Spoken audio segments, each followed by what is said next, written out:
Ini adalah problem banyak orang. Sebab ia mengira bahwasanya kebahagiaan itu harus dengan kekayaan. Padahal bukan dari itu. Dari hati yang sudah tertata, tidak banyak tuntutan, atau hati yang tidak tamak, itu menjadikan orang itu menjadi kaya benar. Di dalam urusan pernikahan itu permudahlah. Sampai Rasulullah itu menyebutkan paling barokahnya wanita itu yang paling murah maharnya.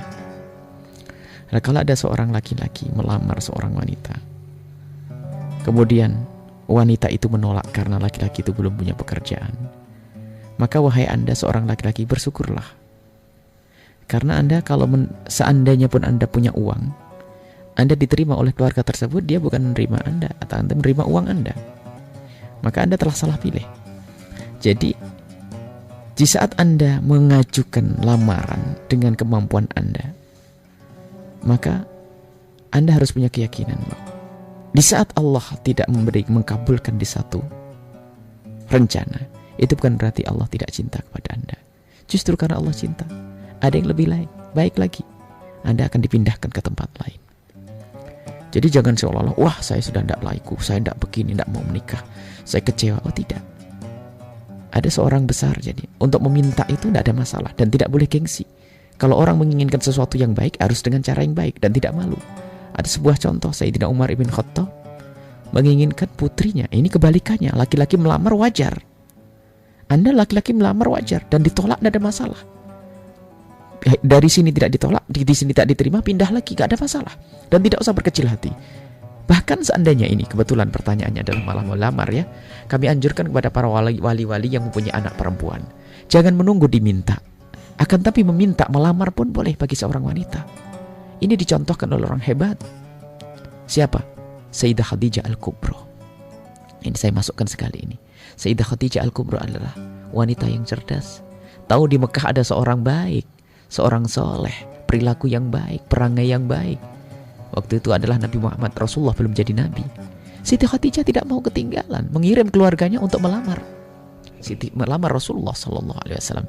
Sehingga suara keluarga Sayyidah Khadijah itu dibicarakan. Jadi lamaran itu dibicarakan oleh keluarganya Rasulullah Sallallahu Alaihi Wasallam dan akhirnya diterima. Beruntunglah Sayyidah Khadijah. Jangan mikir siapa aku, menginginkanlah yang terbaik. Ini yang pertama, Sayyidah Khadijah. Dari wanita pun mendahului kemauan itu tidak ada masalah. Mendahulukan keinginan itu mendahului di dalam meminta tidak ada masalah. Bukan suatu aib dan gengsi. Tidak boleh gengsi. Ada contoh lagi Sayyidah Hafsah radhiyallahu anha, putri dari Sayyidina Umar bin Khattab. Sayyidina Umar adalah orang cerdas yang senantiasa menginginkan punya menantu yang baik. Akhirnya dilamarlah, didatangi Sayyidina Abu Bakar As-Siddiq, ditawarkan putri beliau, putri Sayyidina Umar. Akan tapi Sayyidina Abu Bakar tidak segera menjawab, diam.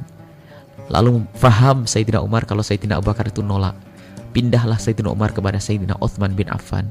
Ternyata Sayyidina Uthman pun tidak menerima.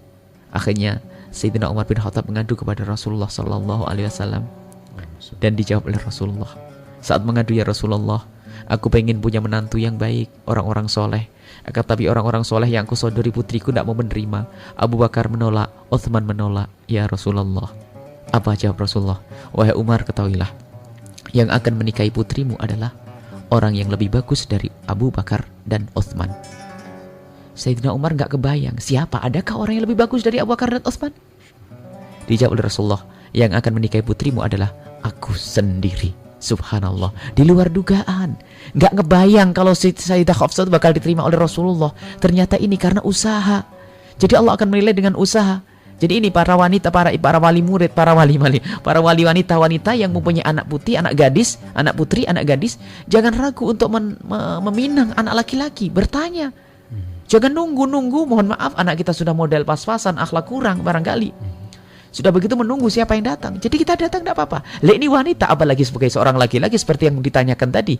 Laki-laki datang, kalau tidak terima di sini, terima di sini. Cuman sambil koreksi apa yang kurang. Kalau urusan harta orang tidak usah takut. Iyyakum fuqara yughnihumullah. Allah sudah berjanji kalau fakir akan dibuka kunci rezeki di setelah pernikahan.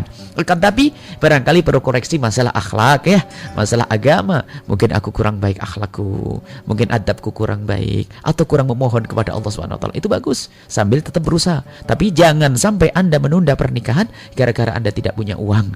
dan Anda tidak punya rezeki, belum punya pekerjaan. Sebab urusan uang itu di Indonesia itu sudah nggak ada ukurannya. Dulu mah orang punya sepeda engkol itu sudah cukup kan. Tapi sekarang rupanya yang dikatakan tidak punya, makanya kami langsung batasi, nggak ada istilah nggak punya orang Indonesia ini. Kalau katanya melarat itu tidak seperti orang dulu. Orang melarat sekarang itu Masya Allah. Orang dulu itu telur itu dikasih tepung, satu telur di dadar dijadikan 6 bagian. Sekarang orang melarat makan telur satu orang. Jadi makanya kita tidak bicara kemelaratan yang sesungguhnya, akan tapi yang menjadikan kita melarat itu adalah ketamaan. Nah, kalau anggap saja ada seorang laki-laki yang memang dia tidak mampu, lalu ingin menikahlah, jangan khawatir, Allah akan buka rizki setelah itu. Yang penting ingat, takutlah kepada zina, sebab Masya Allah menikah tidak mau, tapi godaannya besar, terjerumus dalam zina. Dan zaman sekarang yang namanya sarana perzinahan luar biasa. Kalau dahulu itu orang benar-benar susah zina, kecuali ke tempat perzinaan. Sekarang di kampung-kampung kita sudah terkena musibah zina, di kota kita musibah zina.